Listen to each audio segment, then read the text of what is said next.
Hello everyone, स्वागत आहे तुमचं माझ्या मिनी ब्लॉगमध्ये. तर खूप दिवसानंतर व्हिडिओ टाकते. तर आम्ही डायनासोर गार्डनला गेलेलो. खूप दिवस झाले शूट करून ठेवलेला, पण टाकायला टाईमच नव्हता. मग आता म्हटलं टाकावं, तर आम्ही गेलेलो गार्डनला. तर आता खूप घाबरत होता तिथल्या डायनासोरला. त्याला असं वाटत होतं की रिअलच आहे. तो लांबूनच फक्त जात होता. जवळ जायचं म्हटलं ना, की त्याला भीती वाटत होती. कसंबसं मी त्याला एका डायनासोर जवळ नेलं आणि एक एक फोटो काढला आम्ही.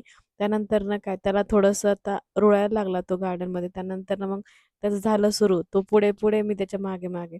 मग तो मला प्रत्येक ठिकाणी डायनासॉर समोर न्यायचा. म्हणायचा, "मम्मा बघ नवीन डायनासॉर." मग हा वेगळा डायनासॉर, असं-तसं मला दाखवतो आणि खूप सुंदर आहे गार्डन. हे तुम्ही जर पुण्यामध्ये राहत असताल तर तुम्ही नक्की व्हिजिट करा. तुमच्या बाळांसाठी तर बेस्ट आहे. वेगवेगळ्या प्रकारचे डायनासॉर आहे आणि खूप सारे डायनासॉर आहेत. क्रोकोडाईल पण आहे आणि छोट्यापासनं ते मोठ्यापासनं आणि खूप वेगवेगळ्या प्रकारचे आहेत. मुलं खूप एन्जॉय करतील.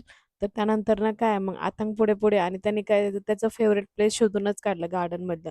ते म्हणजे स्लायडिंग आणि वरती चला, खाली उतरा.